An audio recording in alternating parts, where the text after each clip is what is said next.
आणि याच्यातले चित्र तुझ्यासाठी ह्या दीदीने काढलेली. हो, लेखक नाहीये कारण पारंपरिक गोष्ट आहे. ऐका हा. एका गावात एक बकरी राहत होती. बकरीला 3 कोकरं होती. कोकरं थोडी मोठी झाली. मग बकरीने त्यांना सांगितले, या गावात चांगले गवत नाही, तुम्ही दुसऱ्या गावी राहायला जा. मग तिन्ही कोकरे निघाली, वाटेने चालू लागली.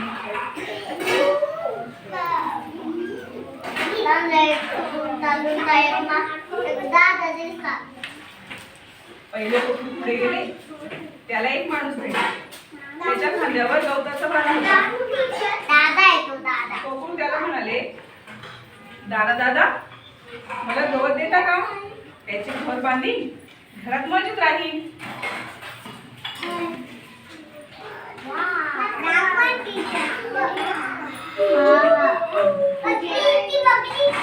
गवत वाल्याने त्याला गवत दिले.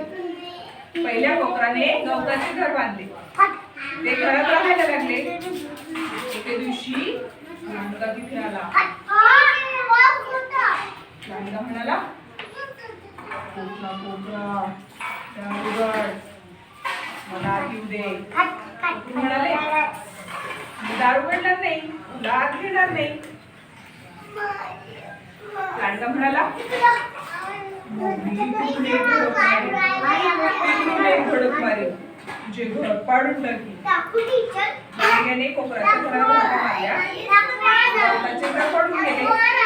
लांडग्याने पहिल्या कोकराला खाऊन टाकले.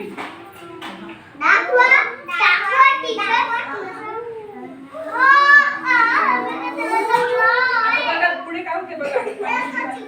मांडी घाली, मांडी घालून बसा. एक माणूस भेटला. त्याच्या डोक्यावर लाकडाची मुळे होती. कोकरू त्याला म्हणाले, दादा दादा, मला लाकडे देता का? मी त्याचे घर बांधी, घरात मजेत राहीन. दिल्यास तुला त्याला लाकडं. मोळीवाल्याने त्याला लाकडे दिली. दुसऱ्या कोकराने लाकडाचे घर बांधले. ते घरात राहायला गेले. एके दिवशी एक लांडगा तिथे आला. त्याने लाकडाचे घर बांधले. ते घरात राहायला गेले. एके दिवशी लांडगा तिथे आला. लांडगा म्हणाला, कोकरा कोकरा दार उघड. कोकरू म्हणाले, मी दार उघडणार नाही, तुला आत घेणार नाही. लांडगा म्हणाला, मी तिकडून धडक मारेन, तुझे घर पाडून टाकेन. लांडग्याने कोकराच्या घराला धडका मारला. लाकडाचे घर पडून गेले.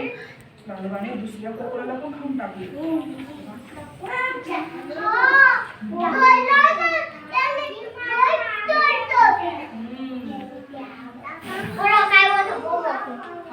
पुढे काय होते. अच्छा, तिसरे कोकरू पुढे गेले. त्याला वाटेत एक गवंडी भेटला. हा, घर बांधतो ना, त्याला गवंडी. त्याच्याकडे विटा होत्या. कोकरू त्याला म्हणाले, दादा दादा, मला विटा देतो का? त्याचे घर बांधीन, मजेत राहीन. गवंड्याने त्याला विटा दिल्या. तिसऱ्या कोकराने विटांचे घर बांधले. ते घरात राहायला गेले. कोण येईल बरं?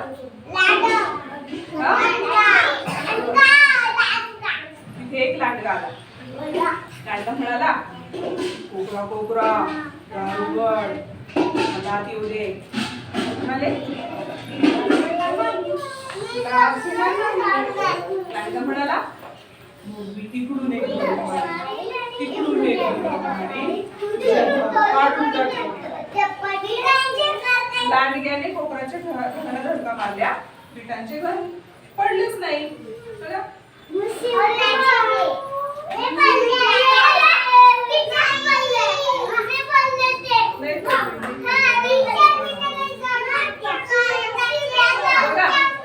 पुढे पुढे बघा काय होते. लांडग्याने अजून धडका मारल्या. मग लांडगा म्हणाला, मी घोराड्यातून आत जाईल.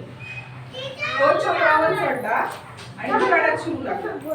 घोराड्याच्या खाली चूल होती. कोकराने चूल पेटवली. चुलीवर मोठी पातेले ठेवली. त्यात पाणी उकळत ठेवले. लांडगा कुऱ्हाडीतून खाली आला, तो थेट पातेल्यात पडला.